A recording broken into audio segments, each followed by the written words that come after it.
Right turn. Hard. Forward. Hard.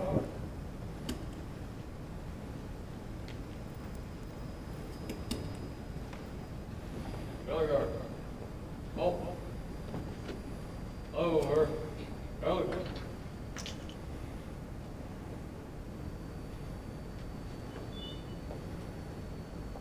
Ladies and gentlemen, please be seated. Well done. Well done. You said Miss Sedlak was here, right? Yeah. No, no, just sit down. She's here, that's all I need. I'd like to welcome our distinguished guests and our young and talented Air Force JROTC Cadet Corps to our Leadership Forum featuring General Bunch. Before I introduce General Bunch, I'd like to provide some perspective regarding his accomplishments. There are over 329,000 active duty Air Force warriors serving our great nation. Within the Department of the Air Force, there are only 8 active duty 4-star generals. For the next 20 minutes, I could be showering you with the distinctive accomplishments of General Bunch, but it all boils down to this. He has been tried, tested, and proven.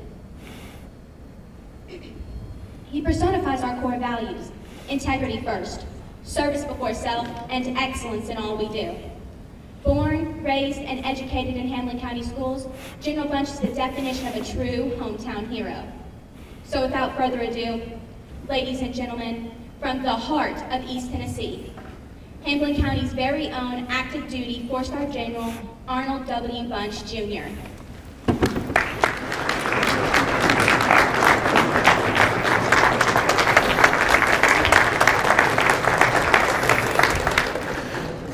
She makes me sound a lot better than I really am. So thank you all very much for the opportunity to be here today. Thank you for the color guard for giving it the special. There's just another degree of professionalism when we do something like that, where we display the colors and we do those kind of things and we render honors.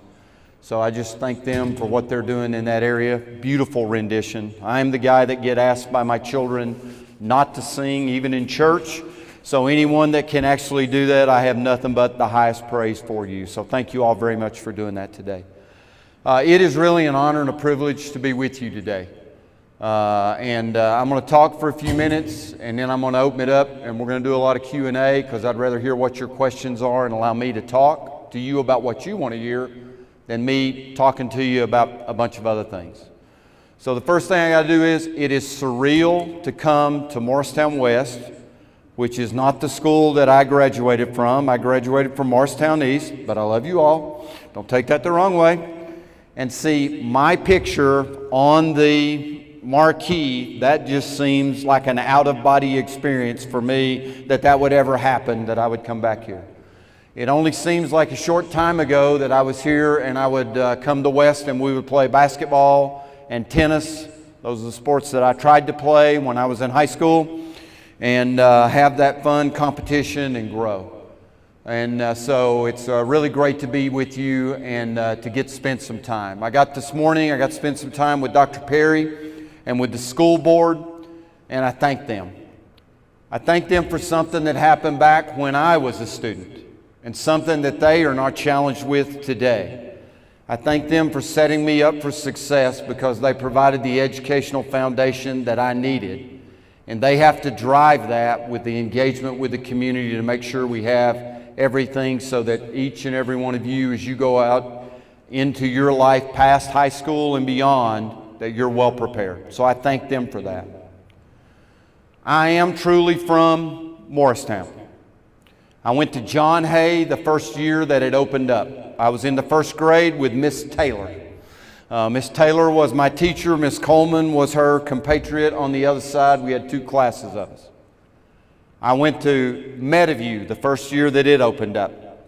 Went to 8th grade there and did that. And then 4 years at East before I went on a path that I had not really envisioned that I would go on, which was go on to serve in the United States Air Force and go to the United States Air Force Academy. What I found when I did that was that I was very, very well prepared by the teachers that had nurtured me along the way and given me the background in what I needed in all the educational disciplines. And there are a ton of teachers that I could call out that had an influential role, but I think there may be only one of them that might be here today that taught me in class. So Miss Sadlack, where you at? Come on up.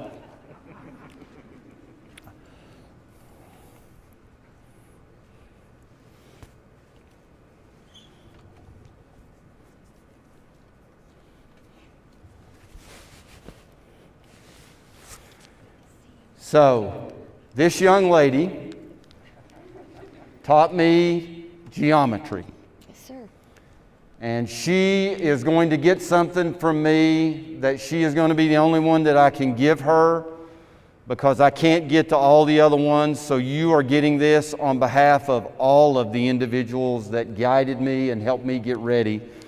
This is one of my 4-star coins that I don't give out overly often. And these are ones that are personally made for me, and they have my signature on the back, and it's got my job and the organization on the front.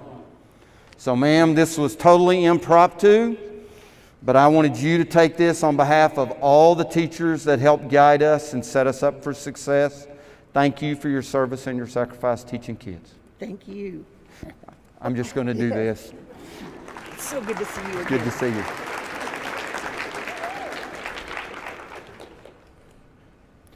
She was also the teacher in one of the classes that I pulled one of my practical jokes on. I gave one of my best friends, I told her I could only afford a few carrots. I gave her a ring box. She opened that ring box up, and I'd sliced about 5 or 6 little slices of carrots and put it in the ring box. She was the teacher that class was in. That was Miss Elaine Thompson, was the one that I gave that little gift to. I use that as an example to go out to all the teachers that are watching this. This COVID environment has put you in a lot of stress, and it's added a lot of strain to what you're doing on a day-to-day basis. It's impacting your students, but it's really making your instruction a lot harder to do as you try to keep everybody linked in and you try to develop them. Thank you for your service and what you're doing. It is greatly appreciated. I hope that you understand the critical role and the critical impact you can have on these young men and women's lives, all the way down to when I was in the first grade with Miss Taylor trying to teach me, all the way up to Miss Sadlack trying to teach me geometry and other classes. You have a tremendous impact on these young men and women's lives. Please don't lose focus on that as you go through the struggles of what we're dealing with COVID. Please keep pushing forward to do that, because they're the future and we have to prepare them. I need a lot of them to come into the Air Force, but what I really need you to do is get them ready to be contributing members of society. So thank you for what you do. Thank you for your dedication to that. And please keep plugging away and don't lose track of that overall vision of what's going to happen in the long term with them as they go out into society. So for the students, a couple of things. I have had a very different career path than a lot of folks. And some may or may not know exactly how closed in I was at that particular time. I had never been on an airplane until I went to the United States Air Force Academy. I'd never taken a trip west of Nashville other than to go to Fort Campbell, Kentucky to pass a physical exam so that I could go to the Air Force Academy. Why would I tell you that? I tell you that because you are in no different place than I was many years ago. If you have a dream like that and you want to go out and do things, you can. I was not the smartest kid in the school by any stretch of the imagination. But I tried something a little different.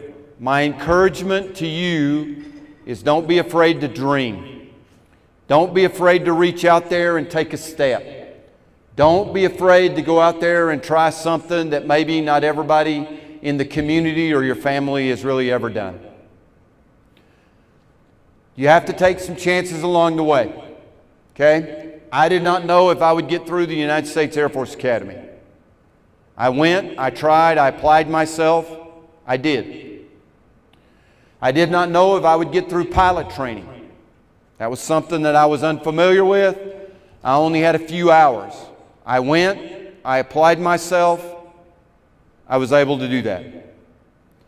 I applied to the United States Air Force Test Pilot School. I did not believe that I would get accepted. My grades weren't that great at the Air Force Academy. I even told my lovely bride that we wouldn't make it. We weren't going to get picked. We did. I did not know if I would be able to pass the exhausting curriculum there. But I applied myself and we were able to do that. I share that with you because you can do those very same things. Whether it's within the Air Force or the Marines or the Army or the Navy or just being a citizen in the United States doing amazing things in the private sector or commercial industry. I encourage you to apply yourself on a daily basis. The core values that we have within the Air Force are integrity, service before self, and excellence in all we do. Integrity is kind of foundational to everything that we do, and I believe it's foundational to everything that we do in our society if we're going to be actually good human beings. We need to be honest with each other, and our word needs to be our word. Service before self, that one's a little more challenging for some folks. That means that I will actually take a back seat with what's important to me so that the betterment of others can go forward. The excellence in all we do is the one that I would drive home to you. That means you need to apply yourself in class. You need to do your homework. You need to prep for the tests. You need to do all those things because guess what, folks? Life is a competition. Okay? Everybody gets a trophy once you get out of high school. Not even in high school, but definitely not out of high school. You're going to have to compete for jobs. You're going to have to compete for educational opportunities. And you're going to have to apply yourself to be able to go do that. And I would encourage you to start it now and try to do it every day. You need to develop a learning mindset. I have been wearing the uniform now. May the 30th will be 37 years as an officer. I am still reading leadership books to try to be a better leader. I am still reading management books. I am still reading about new technologies that are being developed so that I can continue to grow my mind and broaden my horizons so that I can be a better officer, a better leader, a better human, and a better husband. So you're going to need to learn the rest of your lives. You need to get into that mindset so that you're thinking along those lines. Set some goals. What do you want to go do? How do you want to go do it? Where do you want to be in 5 or 10 years? What do you think about that? How do you get there? Talk to some of your teachers, your guidance counselors. Ask them for advice. Talk to them about what you want to go do. There are tons of community leaders here that would willingly sit down with you and talk about their career fields so that you understood what it would mean to go do that. So take advantage of it. Please do those things. Okay? Those are some of the things that I probably didn't appreciate as much when I left here in 1980 to go to the Air Force Academy as I probably should have. And some of those are ones that I've kind of picked up along the way. The other one that I would ask you to do, team. None of us does anything by ourselves. There's a book called Primal Leadership. It's one of the books, many books that I've read over time. There's a quote in that book. None of us is as smart as all of us. In other words, just because you may be the most senior person or you may be the one that's usually got the higher grades, there are others that can provide valuable inputs to what you're trying to solve and the problem, and you need to be open and you need to understand that. The other one that I would encourage you to think of is every person has value. Okay? Every person has value. And you need to be able to communicate on that and talk about it and create an environment where they can contribute and show that value. And the last one I'll hit you with, and then I'll open the floor up for questions. Kind of sort of two. Don't be afraid to be kind. Doesn't hurt anything. You don't have to be a horse's patoot. Okay, you can be nice, get a lot of things done, and be kind. And the other one is, don't be afraid to say thank you. Okay, so today I have gone through meeting with superintendents, toured over at East, great tour, worked with the principal, met the junior ROTC team, lunch, come here, done a bunch. Ton of people worked behind the scenes making that happen. Thank you for making all that happen. I didn't do that. I'm just up here talking to you. They're the ones that made all that possible by doing all the legwork and making it happen. So there's nothing wrong with saying thank you. And I would actually challenge you sometime through the day, some week, just try it. Count how many times you say thank you in a day. Because if you're saying it about none, then you may need to think about kind of how you're doing your business and what you're really doing in life. Because I know that I say it quite a bit, but I probably need to say it even more than I already do. So with that, I will pause and we will start with the questions and we'll see where we go from there. And I don't even know how this is working, so go for it. Go for it, ma'am. Oh, we're going to hand out the mic. My name is Sosa, and my question is, a family member close to you has shared that you're a firm believer in servant leadership. She says that you even give each of your leaders this book, The World's Most Powerful Leadership Principle, How to Become a Servant Leader, by James Hudson. Can you elaborate on that principle? So, great question. And I am a believer. I try to emulate. I say try because I am by no way, shape, or form perfect in how I do this. But I try to emulate servant leadership. The way that I view servant leadership is, most people think of leadership as being a triangle with the leader at the top of the pyramid. I actually flip that. I actually believe that I work for everyone in our organization.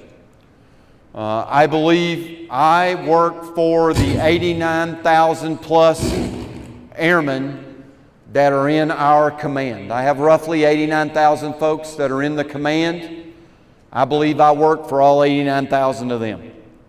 So my view of servant leadership, I set the vision for where I want the organization to go. I give some guidelines, what I would call bumpers. When you run into the bumper, you got to come back and talk to me because I don't want you to go beyond this bumper. And then what I try to do is make sure they get the resources and I remove roadblocks. One of the things that I'm reasonably good at is removing roadblocks. I find out when I ask things as a 4-star, I usually get answers. I don't know why it is I get more answers now than when I was a captain, but I get a lot more answers now. But the reality of it is to try to remove those roadblocks so that people want to that can go do their mission and they can succeed. So the bottom line of it is I work for everybody. They don't necessarily just work for me. Go ahead, right here. We're going to run this mic. She's going to be run ragged here. There's another one about 2 or 3 rows back that you can get next.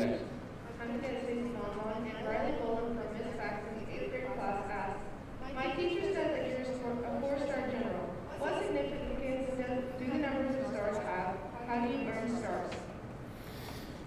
So that's a great question, so thank you very much. The number of stars usually means that the higher the number of stars, the more responsibilities that you have. As a 1-star, I managed a certain amount of money and a lot of people. As a 2-star, I managed an entire test organization that was doing business at 30 different locations with about 30 different kinds of airplanes doing significant things. As a 3-star, I worked in the Pentagon as a deputy doing all the acquisition work for the United States Air Force, everything that we bought. And then as a 4-star, I'm a commander of what I believe is the most diverse major command in the United States Air Force, where we manage everything from the basic research that happens and the science and technology that we're going to try to put in the field, through the acquisition of just about everything that we buy within the Air Force.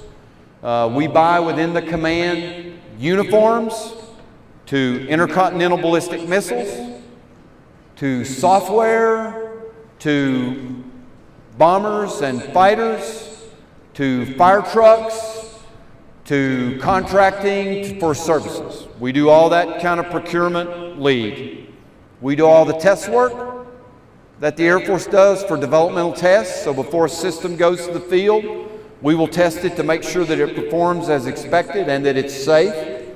So when you hear about the first of someone doing something, usually we're the ones that are doing that. And then we sustain all the legacy airplanes. So we're the ones that will go out and fix the B-52 that was built in 1964 so that we can continue to fly it hopefully up till 2050 or 2060. And then we also do all the things that usually you would associate with a community running a base. We do the dorms, we do the food services, we do all the security forces, we do child development centers. All that stuff is done within our command. So the number of stars kind of goes with the level of responsibility that you get. How did I get it? It was never really our goal to be a general, and I say our because this has been a journey with Caroline. It was never really our goal to be a general officer. Our goal was to serve in each and every day, try to contribute and do more and do better. Our only goal we really wanted was to be a squadron commander, which is at the lieutenant colonel level. We felt if we were able to be a squadron commander at the lieutenant colonel level, that we would have had a very successful career. So we never set out on a path to be a general officer. We just enjoyed what we were doing and continued to move up. Okay? Next one. I got 4 hands back here, so you can go there. Go to whichever one. You got it. You have the mic.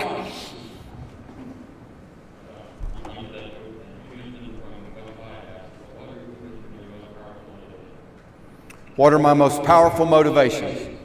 My most powerful motivations today are taking care of airmen. I believe being a commander is the most sacred of duties that you can have because you are influencing the lives of countless airmen. And so what motivates me each and every day is to get up and go fight to get them the resources that they need and remove roadblocks so that they can be successful. My motivation at this point is making it better for them, and the other motivation is to grow my replacement. I need to make sure that when I walk out the door, we're ready to go, and we will have someone else in the organization will never miss a beat. We just keep trucking. Okay?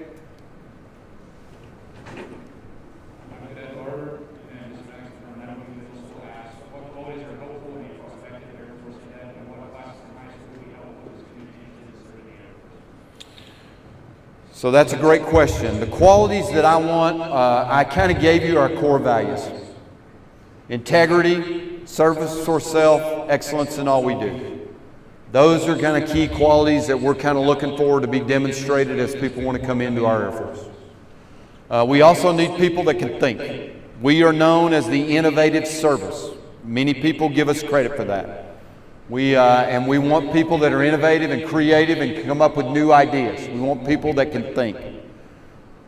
We need everyone from people who can repair airplanes and cars and everything else, all the way up to individuals that have PhDs that understand nuclear physics and how we need to go forward in other areas. So we need a wide array of scales. I want people that are committed, dedicated, willing to work. And so there's a wide variety of skills we need. The core values, if you exemplify those in your daily activities, you're definitely a 1-up. Classes. If you want to go in and be an officer, then I would recommend you push yourself to the highest level of classes that you can do within the school. I know that when I went, I took all the advanced math classes I could take. I took physics. I took advanced English. That wasn't actually a very good subject for me. I'm not very good in that area. Just got my report cards today and progress reports out of the school. They gave me those. That's the one C I had as a freshman, was freshman English. I got yelled at when I got home by my father because I brought home a C. But English is not the strength that I have. AP, Advanced Placement. So all of those are ones that I would recommend. But if you're not operating at that level, do the best you can in the class you got. Because it all scores on a resume and it all builds up to how you can try to apply and try to come in. Okay?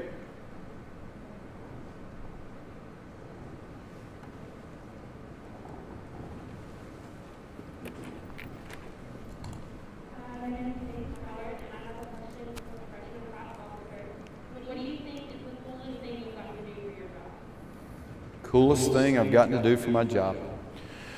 I'll answer that a couple different ways. The biggest accomplishment of my career is the birth of my 2 sons. Okay? No flying an airplane, no serving in a job, none of that matches 2 kids coming home and getting to be a dad and being a family. So there's nothing that I've done in my career that exceeds that. From that perspective. Cool things I've gotten to do. I would say going to test pilot school was a pretty cool thing. That was a very big challenge. I'm still I try not to be overly proud of that, but I'm proud that I was able to get through that curriculum and make it through that.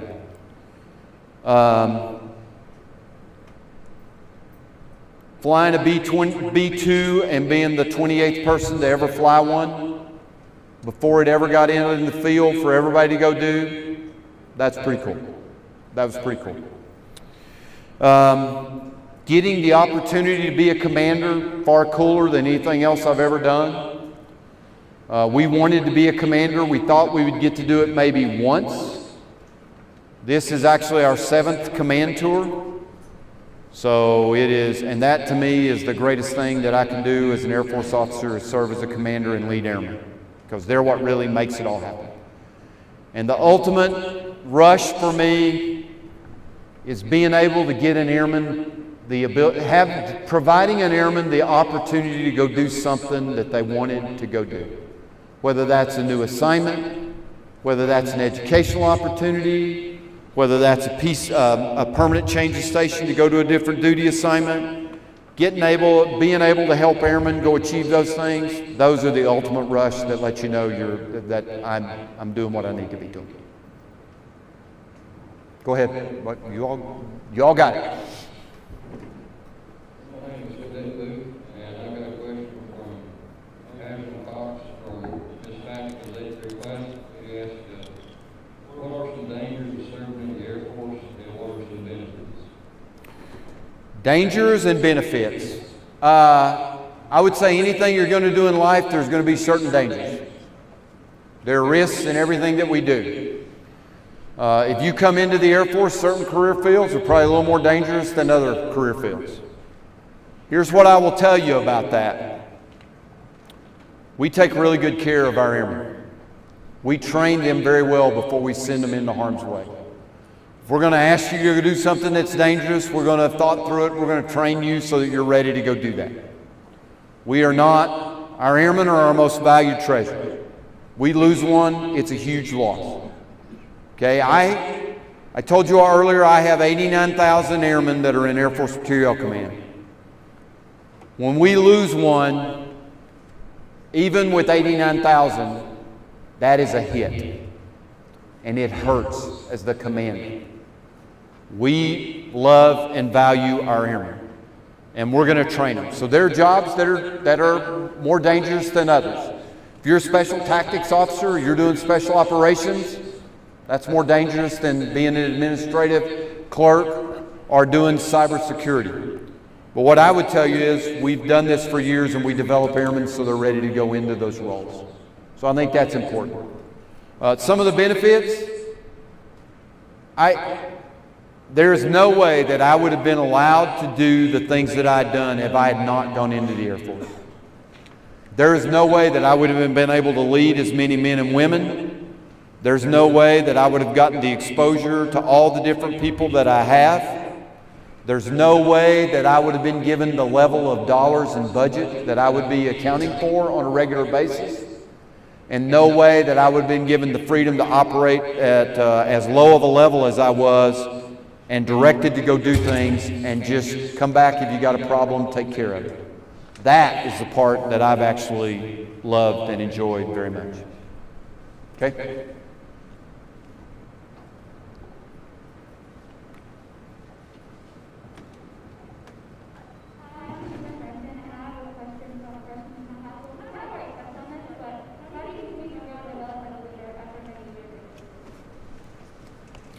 So how do you continue to grow and develop as a leader after so many years?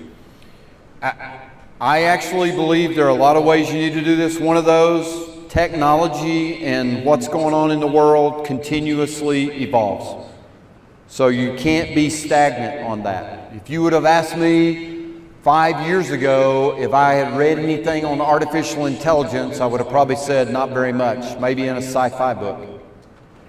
We're actually doing some things now that are pushing the edge in that area. We're using robotic processing to do things that take humans out of the loop and streamline the workload so you can do things. I've had to read about that and I've had to learn. 10 years ago, I wouldn't have talked about cybersecurity. So being aware of what's going on in technology and being aware of what's changing, that's one way that you have to grow and you have to develop. The other one that you have to grow and develop is you have to go in every now and then, you have to do a mirror check. Okay, and for me, I still, after all this time, still will at the end of the day assess meetings that I had through the day to determine what should I have done better, how could I have communicated better. And you also have to do that to look at where are my blind spots, what are my weaknesses, and then build your own development path to get after some of those. So I think that's how you continue. You can't be complacent. You have to evaluate where you think you need to be and what your weaknesses are and try to work on those and grow out a little bit.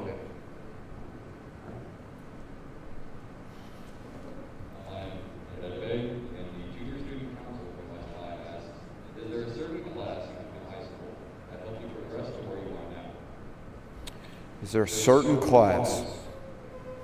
I think all the classes that I took helped build me up to the point that I was able to go. There's not one in particular, because if I call out one teacher, I would get my I have way too many great teachers that if I call out one, that was that class with that. Now, I have had some interesting experiences in classes. So, when I went in this morning to the Air Force Junior ROTC area, that is the old library at East High School. As a junior at East High School, I had a teacher in front of the entire class inform me that I would never amount to anything and that I was too focused on sports, not focused enough on academics, and that I had all this talent that I was not going to capitalize on. Now, as a junior in high school, I don't know how would you all feel if you got told that by one of your teachers, would you immediately pout, or how would you handle it? The reality of it was, what she was doing was a technique she had used before, which was try to motivate someone to go beyond the bounds of where they were drawing their own limits and grow them out. So not always when your teacher is being a little hard on you, does that mean you need to panic.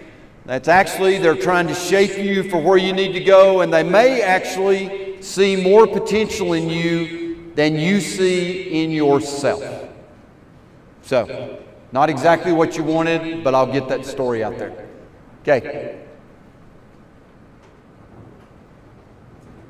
My name is James McCarthy, I'm a senior vice president. My question is, you put in a lot of extra hours of work to get to the benefit of your career. Did I put in a lot of extra hours of work? I have never been afraid of work.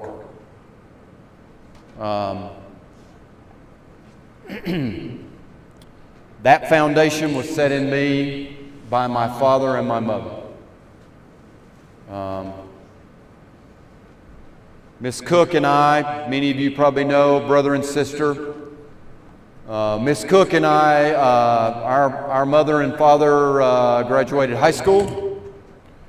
Our father worked 2 jobs the majority of the time that we were growing up so that we could try to get an advance, and he wanted us to have better than what he'd had growing up. And so if I have a work ethic, which I believe I have a reasonable one, I learned that from mom and dad. And I have put in a lot of hours. There are things that I probably sacrificed along the way to do that. But I think if you're in private industry or you're in doing something else and you're going to advance and move to the top, you're probably going to be putting in a lot of dedicated hours also. So I don't see that what I did was anything that unusual, but I do believe I was committed to the business and I wanted to see things through, and there were sacrifices that were made along the way, maybe with time with family, doing things. And so I did put a lot of time and energy into it because I wanted to be successful and I wanted to make things better.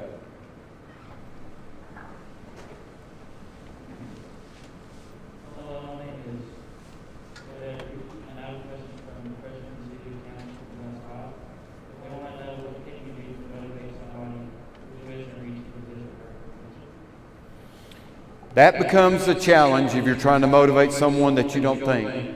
I think that's where you engage with them, you ask them what they can do, you try to give them ideas, but a lot of it, quite honestly, you kind of got to do a lot of it on your own. You can encourage, you can do certain things, but there comes a point when you got to move out, and you got to have those folks who've got to accept it, and they've got to kind of do that. I think you can talk to them about what you see their potential as, and engage in those dialogues and get others to engage in those dialogues. That's where I would actually kind of tag team somebody. I would get more than one to try to help you. But there comes a point where it becomes really challenging to try to motivate folks at times. And what it can actually do, and they need to step up after a certain period of time. So I'd encourage to engage, and then they have to figure it out on their own after you engage. Okay?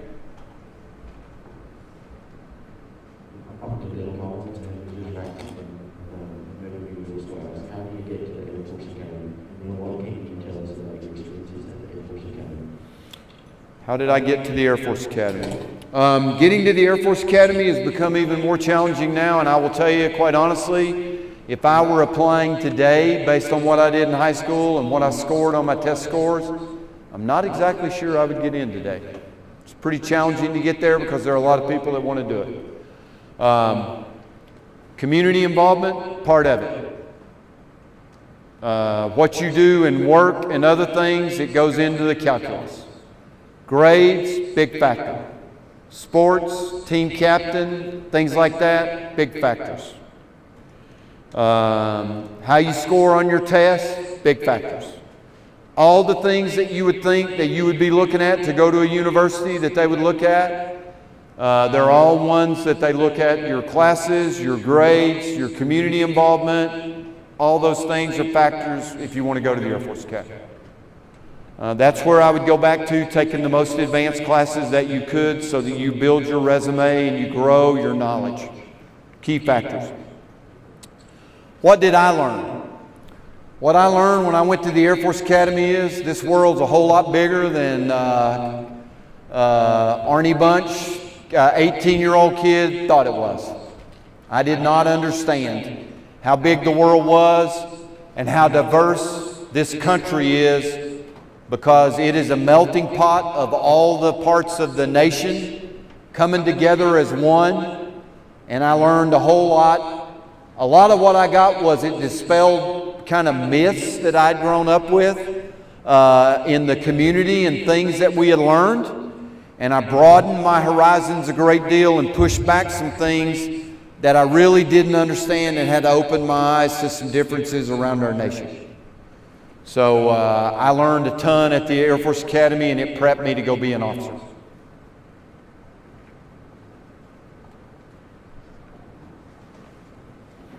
I'm John Statzer, and a sophomore here at West Ask. How did you work your way up to your rank?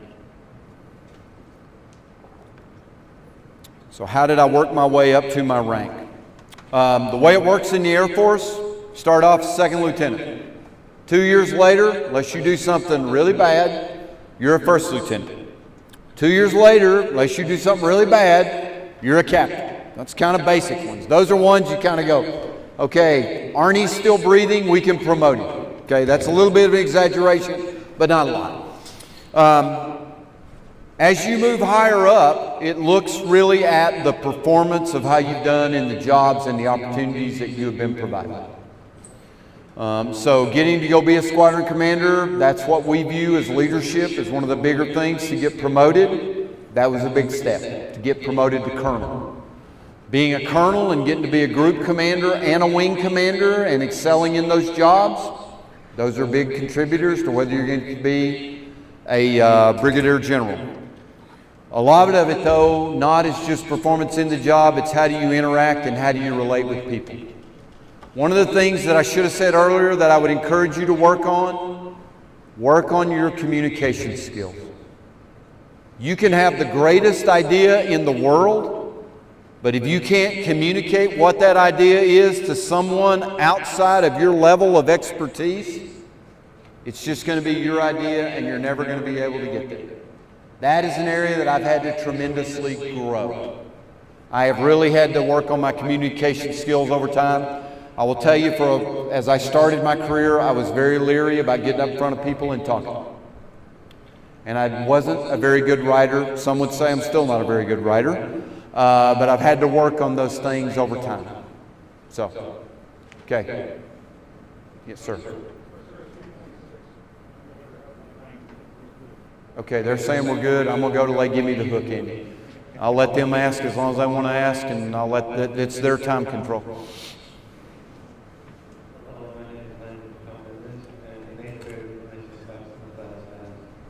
As you progress through your career to become a four-star general, what were some of the responsibilities you had? What were some of the responsibilities that I had?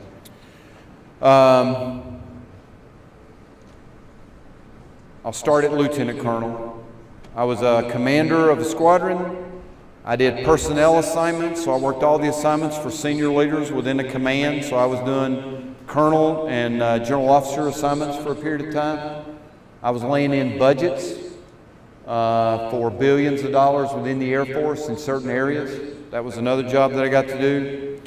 I got to go to the Air Force Research Laboratory down at Eglin, and it was a great job. I was a colonel in the Air Force, and they paid me to blow stuff up every day. It was fantastic.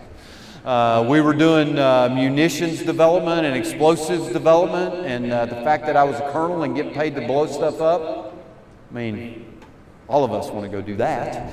Got to be a commander of a wing. That was a lot of fun. I got to be a vice commander and work a lot of things down at Eglin with all the base and test. I got to do foreign military sales for a period of time where all the foreign military sales cases we were doing within the Air Force would run through my office. for a period of time to get those signed out so that we could do deals with countries that we needed to be allies and move forward. And then got to go manage the test community for a while. That was fantastic. And I already talked about being in the Pentagon.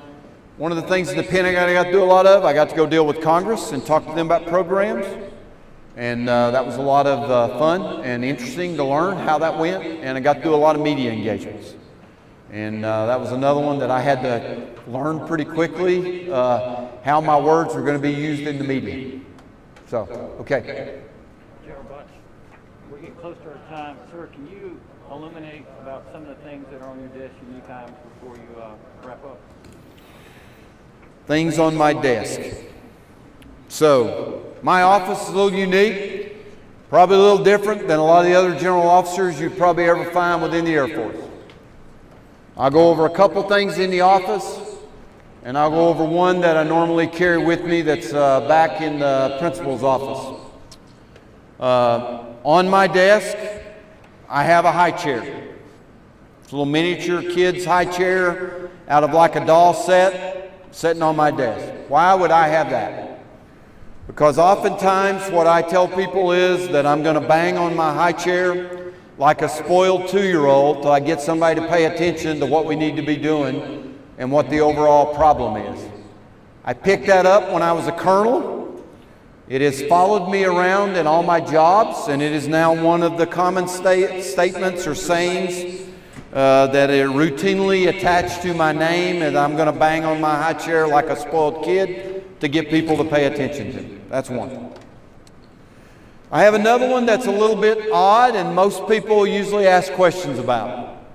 I have a toilet seat.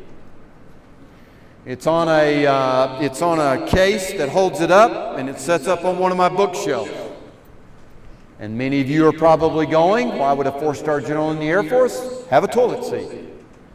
Well, the reality is, when I was a colonel, I had a part of the organization that worked for me that the ladies in the organization wouldn't use the bathroom near their area because it was in such disarray and poor condition that they would actually go to another part of the building and walk a very long way to use the bathroom in an area that they felt was in proper repair and that they could go there.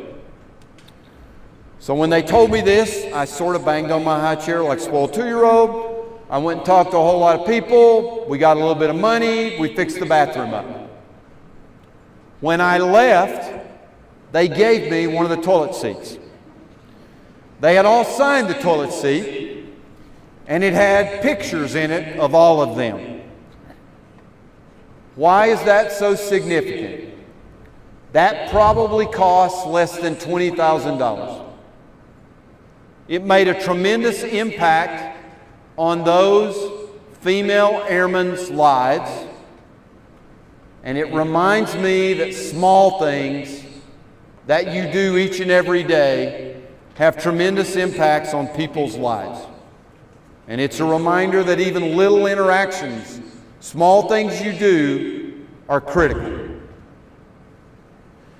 In my black notebook, I carry another one that I actually showed the provost at the University of Tennessee yesterday, which he said he had never seen a senior leader have, and I actually took that as a compliment.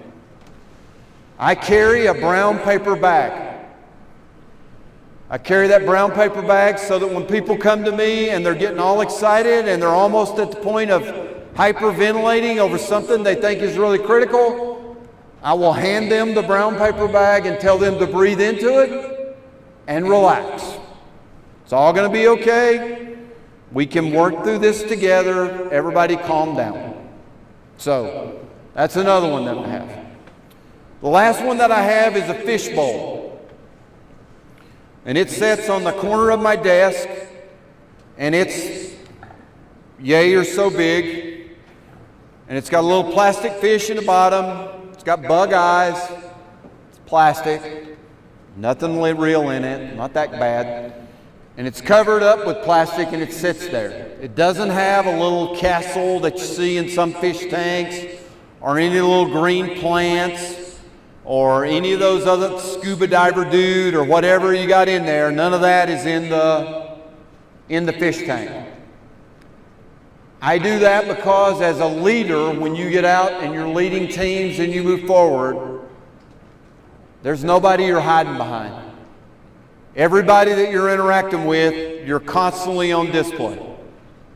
That's my reminder as a senior leader that when I walk out of my office, I've got to be on my game, because I know that every airman that I get the privilege of working for is going to be watching what I do, listening to what I say, watching how I walk, what my facial expressions are, any comment along the way.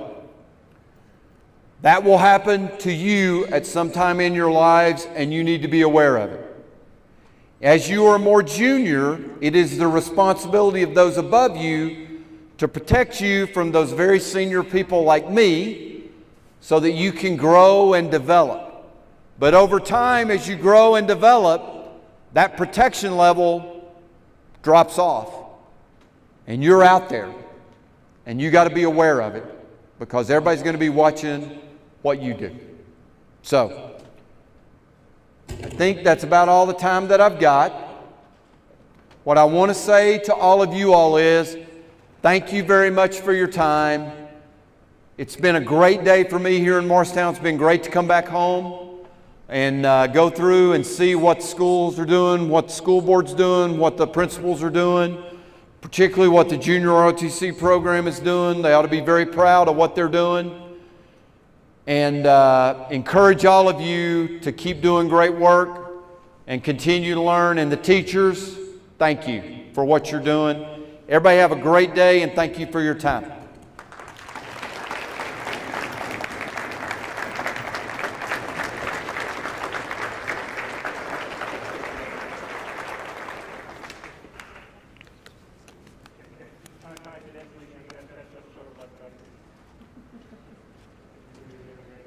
The reasonable? Okay. Anything I said that caused you to go? No. Okay. All right. I'm going to ask any of my kids that want to come down and have a picture. That's fine. Go ahead.